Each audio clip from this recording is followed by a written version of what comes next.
মোরগ লড়াইয়ের ইতিহাস প্রাচীন যুগ থেকে শুরু। ধারণা করা হয় যে এই খেলার উৎপত্তি হয়েছে দক্ষিণ পূর্ব এশিয়ায়, যা পরবর্তীতে ইউরোপ আমেরিকাতে ছড়িয়ে পড়ে। প্রাচীন যুগে যুদ্ধের আগে গ্রিক যোদ্ধারা সাহসী ও বীরত্বপূর্ণ কাজের উদ্দীপ্ত করার জন্য মোরগ লড়াইয়ের আয়োজন করত।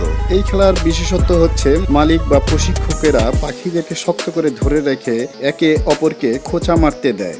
একে বলা হয় বিলিং। তারপর দুই মোরগকে মুক্ত করে দেওয়া হয় যাতে তারা তাদের স্পার দিয়ে একে অপরকে খোঁচা মারতে পারে। যখন তারা এত বেশি জড়িয়ে যায় যে তারা আর খেলা চালিয়ে যেতে পারবে না, তখন লড়াইটি বন্ধ করে দেওয়া হয় এবং মোরগগুলিকে সাবধানে আলাদা করা হয়। কখনো কখনো মোরগগুলোর স্পারটি কৃত্রিম ধাতব গ্যাপ দিয়ে গোড়ালিতে যুক্ত করে দেওয়া হয় যাতে প্রতিপক্ষ মোরগকে আঘাত করে দ্রুতই তাকে মেরে ফেলতে পারে।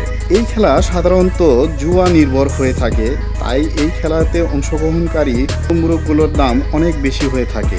কুক ফাইটের জন্য বিখ্যাত কিছু ব্রিড রয়েছে, যার মধ্যে উল্লেখযোগ্য হচ্ছে মানাই গেম ফ্লো, থাই গেম, আচিল জাতের মোরগ, সামো উল্লেখযোগ্য। এই সমস্ত মোরগগুলোর দাম সাধারণত 5 থেকে 2.5 লাখ 2 লাখ টাকা হয়ে থাকে। তবে ব্যতিক্রমও রয়েছে। এমনও তথ্য রয়েছে থাইল্যান্ডের 2017 সালে একটি মোরগ 10 লাখ বাদ বা বাংলাদেশি 37 লাখ টাকায় বিক্রি হয়েছিল। তবে বর্তমানে এই খেলা অনেক দেশেই নিষিদ্ধ আছে।